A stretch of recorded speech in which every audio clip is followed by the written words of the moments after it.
Nuova ordinanza regionale in vigore da sabato per combattere gli assembramenti e mantenere il distanziamento sociale.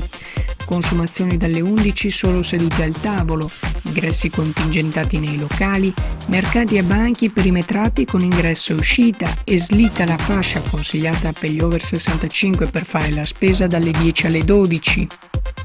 Coronavirus nelle ultime 24 ore, svolti 20.117 tamponi molecolari e 37.574 tamponi rapidi, 4.197 i nuovi positivi, 3.222 i ricoverati totali, di cui 357 in terapia intensiva e 2.865 in area non critica.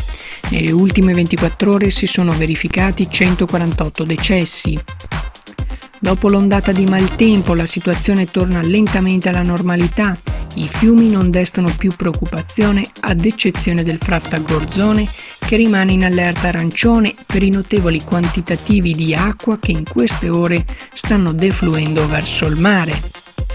Situazione di degrado allarmante per l'area del SERT all'ospedale dei Colli. Il nostro viaggio tra metadone, siringhe e alcol a 2 passi dalle scuole. Fuga di gas estesa in via Dante, tecnici e vigili del fuoco a lavoro per svariate ore per identificare le perdite.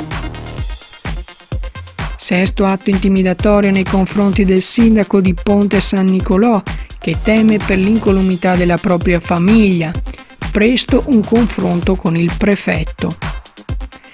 La Basilica di Santa Giustina avrà presto un'illuminazione ad hoc per esaltarne la bellezza.